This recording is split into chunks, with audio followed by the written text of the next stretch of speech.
warahmatullahi wabarakatuh. Bertemu kembali dengan podcast Bapak ke Semarang. Kami dari Simpang 5, Jalan Pahlawan nomor 1 Semarang. Baik, Bapak sekalian, telah hadir di sini Bapak siapa namanya? Saya Farid.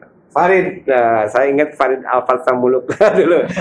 Beliau juga dokter, tapi saya sekarang ketemu dengan Pak Farid dari Fakultas Kesehatan Masyarakat Universitas Diponegoro. Baru kemarin lewat saya ke Magelang, katanya ada tempat pemakaman Pangeran Diponegoro ya di Magelang. Atau di mana? Kalau pemakaman Pangeran Diponegoro Ya. Itu ada di Sulawesi Selatan. Oh, Selatan. Oh, itu katanya tempat apa namanya? Kalau Di sana Magelang itu apa? adalah kalau orang Jawa bilang itu petilasan. Nah, Jadi, petilasan. Jadi mohon maaf, tempat, iya. ternyata saudara-saudara saya juga baru tahu petilasannya ada di daerah Magelang ya, ya. daerah Salaman ya. Kemudian ketika meninggal dunia Pangeran Diponegoro adalah di Sulawesi Selatan. Ya. Dan saya mau berikan pertanyaan buat Bapak. Kapan terjadinya perang Diponegoro yang dikenal itu? Iya, ini pertanyaan yang sangat sulit sekali Ya. bagi adik-adik yang Milenial. milenial gitu ya. Bagi kami ini kaum Sudah kolonial, hafal. sudah hafal ya. Karena Jadi, sama dengan jamnya sholat maghrib ya? iya, tahun 1825 sampai 1830 Nah itu. itu adalah masa perjuangan Pangeran Diponegoro. Tapi itu yang terdokumentasi loh. Dokumentasi. Tapi sebelumnya Pangeran Diponegoro sudah melakukan perlawanan ke penjajah kolonial pada baik. saat itu. Nah, Universitas Diponegoro berarti ada kaitannya dengan Pangeran Diponegoro. Tapi kita tidak bahas sejarah Pangeran Diponegoro. Tapi bagaimana peran daripada Fakultas Kesehatan Masyarakat ya, Universitas Diponegoro dalam pengembangan kompetensi tenaga kesehatan. Karena kami kebetulan tugas fungsi dari Bapak ke Semarang adalah peningkatan kompetensi tenaga kesehatan atau SDM kesehatan. Dalam hal ini kompetensi dibagi dua melalui pendidikan dan pelatihan. Pelatihan tupoksi kami ya Pak Yul, tetapi pendidikan adalah tupoksi dari Fakultas Kesehatan Masyarakat Universitas Diponegoro. Nah, bagaimana perkembangan terkini bagi FKM Undip terkait dengan pendidikan kesehatan masyarakat? Ya, terima kasih Bapak atas waktu yang diberikan pada kami, Bapak Ibu sekalian, para pemirsa. Jadi saya adalah salah seorang pengajar di Fakultas Kesehatan Masyarakat, di mana Fakultas Kesehatan Masyarakat ini adalah salah satu cikal bakal pendidikan kesehatan masyarakat di Indonesia. Jadi pada saat itu ada 5 universitas yang ditunjuk untuk pendidikan kesehatan masyarakat. Nah kemudian itu yang 5 apa aja? Yang Pak? 5 oke. Jangan buat penasaran pemirsa ini. Nanti bahasanya satu FKM Undip, kedua FKM Undip, ketiga Undip ya. Karena apa? Prestasinya begitu. Jangan. Tapi mana saja nih? FKM mana? UI mana? UI mana lagi? Ada universitas mana maksudnya ya? Ya, kita bergerak dari arah barat. Jadi yang pertama itu adalah USU, Universitas Sumatera Utara, kemudian agak turun ke Universitas Indonesia. Ya, itu saya kuliah di sana karena saya ingat hadis Nabi utlubul ilma walau bisin. Carilah ilmu walaupun sampai ke negeri Cina. Saya cari Cina di Indonesia di mana? Oh, ada di Pondok Cina. Jadi saya kuliahnya di Pondok Di Cina. Pondok Cina. Nah, gitu. Mungkin dulu di Pondok Cina. Betul. Sekarang pindah ke Depok. Pondok Cina itu di Depok, Mas. Oh iya. Negara bagian. Negara bagian Depok. Iya. Ini kan UGD, Pak. UGD, Universitas Gunadarma. Karena ada jalan Gunadarma. Iya. Ya, saya lanjut dari UI kemudian ke Undip, Universitas Diponegoro. Kemudian lebih ke timur lagi di Universitas Erlangga. Ke timur lagi di Unhas. Nah, kalau begitu ya. Hasanuddin. Nah, ya. Bersama 5 universitas lain. Ya. Universitas Oke. Jadi itu cikal bakalnya. Nah, kesehatan masyarakat ini awalnya dulu Bapak itu di UI itu merupakan pendidikan S2. S2 ya. Awalnya S2 karena spesialisasi kesehatan masyarakat. Tapi kemudian karena kebutuhan perkembangan akhirnya didirikanlah sarjana untuk S1-nya. Jadi kesarjanaan S1-nya itu dimulai kalau tidak salah tahun 88. 88 ya. Oh iya ya. Kemudian saya kuliah 95. Ya. Kemudian jadi S1 itulah di 5 universitas. Nah, jadi kami adalah pendidikan sarjana S1 Kesehatan Masyarakat, di mana SKM ini, Sarjana Kesehatan Masyarakat ini, mempunyai kompetensi yang awalnya adalah di 7 bidang. Jadi ada administrasi kesehatan, Ya, ada cash ya. ada biostatistika, dan Ya, itu yang paling ditakuti ya Mas. Ya, kebetulan saya di sana, Pak. Saya di biostatistika. Biasanya ditakuti itu biasanya. Ya, Ya, ya. ditakuti dan tidak disukai. Ya. sekaligus. Kemudian yang ketiga epidemiologi. Nah, belum lagi. Padahal epidemiologi hanya 3 kata penting. Orang, tempat, waktu. OTW. Ya, OTW, Kalau orang asing ngomong on the way. Orang Jawa, oh tunggu wae. Betul. Itu Evin tuh cukup OTW itu tapi bisa menggetarkan dunia begitu ya. Iya. Lanjut. Kemudian Itu baru 3 ya. ketiga. Kemudian ada kesehatan kerja, Nah, kesehatan kerja. Saya kesehatan ingat lingkungan. penemu koniosis. Ya, itu ya. hal-hal semacam itu yang dibahas. Ada safety, ada Ya. kesehatannya juga. Kemudian Siapa Bapak Hiperkes Indonesia? itu beliau adalah pengarang buku Ya namanya. yang sampai sekarang itu bukunya ya Ya. cuma itu. Jangan dibocorin. Saya ingin tahu. Bukunya nih. apa? Saya lupa nama. Ya, Hiperkes. Hiperkes. Ya, itu saya belajarnya itu. Siapa tulisannya? Atau pengarangnya? Itu pengarangnya saya lupa, Pak. Sumakmo TK. Aduh. Itu paling terkenal sekali karena zaman saya kuliah adanya Iya, cuma itu, Pak. betul. Iya. Di kesehatan. Kalau kerja. kependudukan apa siapa yang ngarangnya? Kalau kependudukan itu Bapak Kependudukan Siapa? itu ada 2 sebenarnya. Ada 2. Pertama yang dengan alat kontrasepsi itu Pak Haryono Suyono. Ya. Kemudian satunya lagi itu orang UGM, Pak. Siapa Saya namanya? lupa namanya. Orang UGM itu Lucu namanya, bukan UGM orang Bali ya. Lu nggak? Nah, itu buat pemirsa aja. Iya. Ya.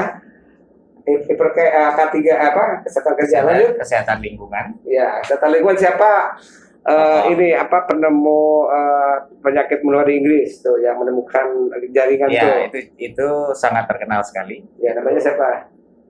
Eh, John Snow. John Snow. Wah. John Snow itu sampai sekarang itu adalah cikal bakal ilmu epidemiologi. Dan tapi dari kebocoran dari pipa itu ya, pipa, begitu. penyakit korela yang ada di sana. Kemudian saya lanjut, Bapak. Ya. Jadi sudah Leslie. kesehatan kerja, kesehatan lingkungan, gizi, Ya, gizi dan kesmas ya. kesehatan masyarakat. Oke. Ya, itu adalah 7 pilar yang kemudian sekarang ada pilar tambahan yaitu untuk kesehatan reproduksi. Ya.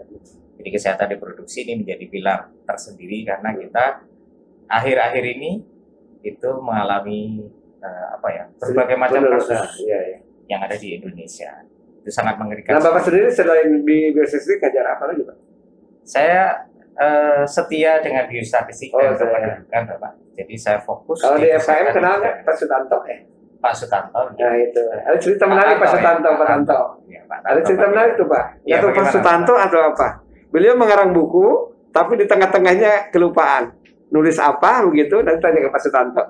Ya, jadi keselip dari buku yang bagus itu, tahu-tahu ada kata-kata yang aneh katanya. Itu karena sedang terinspirasi, tahu-tahu keketik gitu. Ya, tanya ke Pak Iya, Sutanto nanti. Pak Sutanto itu salah satu tokoh Ya, kesehatan masyarakat Betul. di Indonesia.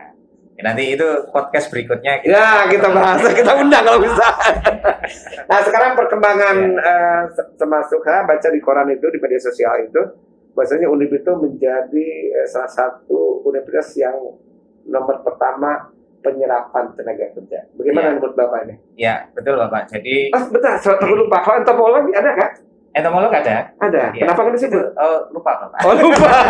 Karena saya kalau nyebut epid itu entomologinya. Oh, iya. kelihatan. Logi-logi itu ya. Iya. Iya. Oke, dilanjut yang tadi Ya, gimana? jadi alhamdulillah Undip memperoleh penghargaan Iya. ya sebagai salah satu universitas yang serapan tenaganya ke dunia kerja itu sangat tinggi. Nah, kebetulan kami nomor 1, tapi sebenarnya peringkat itu tidak penting, Bapak. Tetapi kenyataannya di lapangan bahwa mengapa lulusan Undip itu lebih terserap itu menjadi lebih penting. data ya. Datanya seperti Makanya penting, biostatistik, epidemiologi, Iya. yang ditakuti, itu Iya, sebenarnya itu bagian daripada yang bagian itu, ya. memberikan data kepada kita bahwasanya lulusan Undip itu lulusan nomor 1. Jadi, ya. Tapi jangan lupa ada tetangganya tuh. Tetangganya ini Ada Udinus. Ada Udinus. Ya. Kebetulan di Semarang ada Berapa 5, FKM ya? Ada 5 Oh, FKM di Semarang dan kebetulan itu semua sekolah dari Undip semua loh. Gitu. Betul nih. Jadi kalau kami ketemu alumni, oh saya dulu muridnya Pak Farid, saya mikirnya bukan senang Pak, berarti saya sudah tua. Nah, kalau sekarang saya tanya lagi, kalau Ya. betul-betul Bapak orang Undip, lagu Mas Undip hafal nggak? Saya tidak hafal Pak. Tidak hafal? Tidak hafal. Aduh, kalau saya lagu kuliah di UI, saya hafal lagu UI. Universitas Indonesia, universitas kami, ibu kota.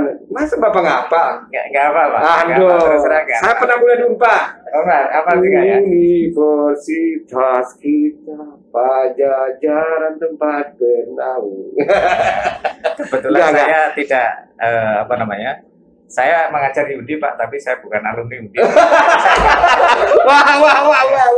Betul. S2-nya Undip toh? Bukan Pak. Oh enggak, S1-nya? Ya, saya S1-nya saya dari UNER. Udah? Kalau suruh nyanyikan lagu UNER saya bisa. Wah, ini Di Jawa Dipa gitu. Wah, ini aduh, tapi nggak apa-apa. Ya, yang Nggak penting apa-apa. bagaimana pengabdiannya. Ya, saya ingin mengangkat bukan mengangkat ya, saya mengabdikan diri di Undip sebagai. Ya, tapi tidak mesti kalau kata cinta ya.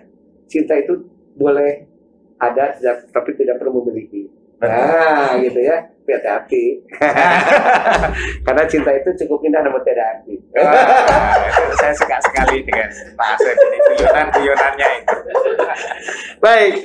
Jadi memang Undip adalah salah satu universitas di Indonesia dan memang nomor satu di dunia lapangan kerja ya. Iya. Dan sekarang juga kita punya kabar gembira di Undip itu ada peraih medali emas 3 medali emas berturut-turut. Tetapi orang Jakarta kuliahnya di Undip ya. Artinya kita tidak perlu membanding-bandingkan pengabdian di mana, tapi prestasi yang harus kita ambil ya.